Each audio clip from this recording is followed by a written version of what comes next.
Friedrich Nietzsche was one of the most daring and controversial thinkers of the 19th century.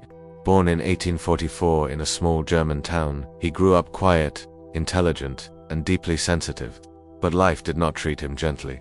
By his mid, was already suffering from migraines so severe that he could barely see, forcing him to resign from his prestigious post as a professor. The woman he loved rejected him. His closest friendships fell apart, and for the rest of his life he lived in near isolation, wandering from place to place with his failing health. Yet, out of this suffering, Nietzsche wrote some of the most explosive and life-changing ideas in philosophy. Unlike other philosophers who tried to comfort their readers, Nietzsche confronted life directly, raw, painful, and unfiltered. He asked the questions most of us try to avoid. What if suffering is not an enemy, but the very path to strength? What if everything we think of as morality is just society's way of controlling us? What if real freedom means not escaping life's struggles, but saying yes to them, completely? His ideas were not easy, but they were powerful. Reading Nietzsche doesn't just give you theories, it challenges you to look at yourself differently, to stop living by other people's expectations, and to build a life that is fully your own. So, here are 4 daring ways to live real in a fake world, drawn from the fierce wisdom of Friedrich Nietzsche. Every human carries a shadow, a hidden side that we try to ignore, suppress, or deny. Nietzsche called this inner darkness, the confrontation with the parts of ourselves that society deems unacceptable, the instincts we cannot control, and the desires that shame us. Too many facing this darkness is terrifying. We've been conditioned to hide our flaws, polish our image, and present only the socially acceptable face to the world. Yet Nietzsche insisted that the path to real strength begins, not by avoiding the shadow, but by stepping straight into it. The inner darkness is not evil or failure. It is raw human truth waiting to be acknowledged.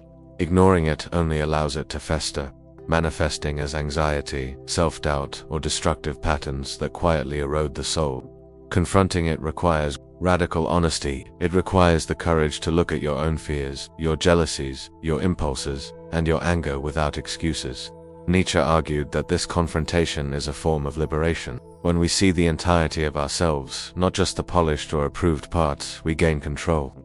Not by suppressing our instincts, but by integrating them into conscious awareness.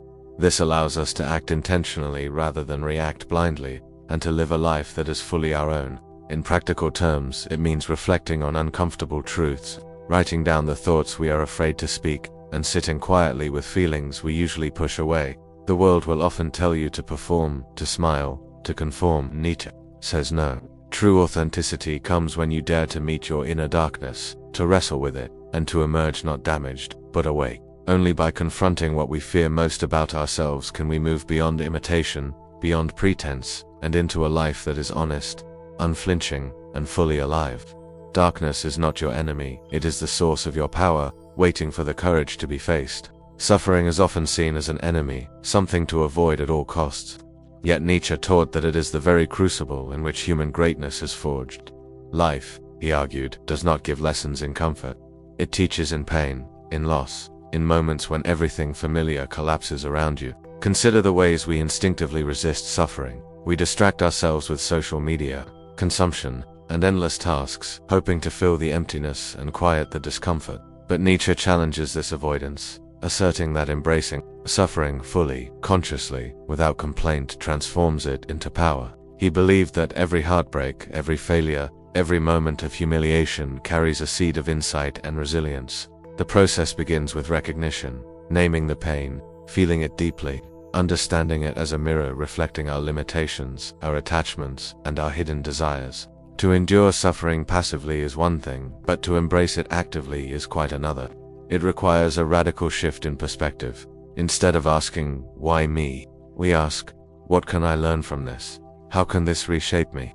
Pain becomes a teacher, not a tyrant. Nietzsche called this principle amor fati, the love of one's fate. Loving your fate does not mean passive acceptance.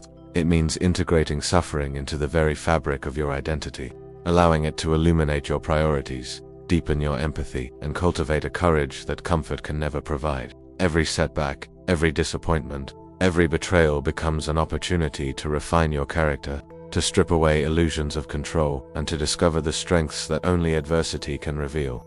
In embracing suffering, we stop resisting life itself. We stop viewing hardship as a punishment and start seeing it as an essential part of growth. Only then do we transform pain into wisdom and experience life in its most intense, authentic, and uncompromising form.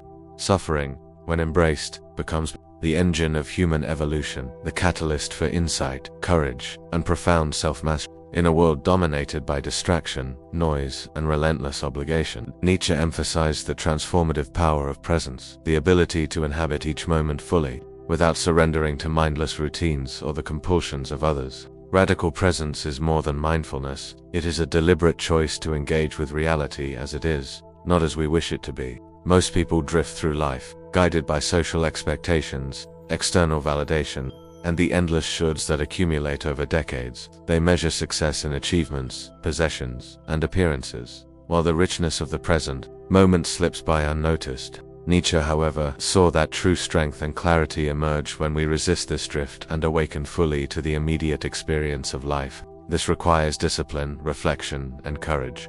To practice radical presence is to observe the inner dialogue, to feel the body's sensations, to confront uncomfortable emotions without fleeing, and to engage with the world intentionally rather than reactively. Every conversation, every action, every choice becomes a deliberate act, imbued with awareness.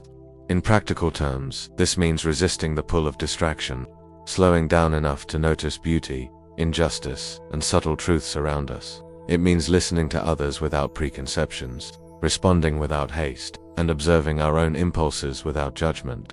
By living with presence, we reclaim the power that is often surrendered to habit, routine, and external pressures. We no longer allow life to happen to us. We participate in it fully, awake to ourselves. Radical presence does not eliminate difficulty, pain, or uncertainty, but it allows us to meet these experiences with clarity and resilience. Nietzsche's insight was that the depth, richness, and authenticity of life are inseparable from our ability to be present. Only when we inhabit each moment consciously can we act with integrity, experience genuine connection, and live in alignment with our highest values. Presence becomes a form of liberation, a rebellion against superficiality, and a foundation for building a life that is real, intense, and profoundly alive. Love is often spoken of lightly, as if it were a simple feeling or a convenient label. Nietzsche, however, understood love as a radical act, one that demands courage, authenticity, and a willingness to confront uncertainty. To love authentically is not to pursue fleeting pleasure, approval, or control over another.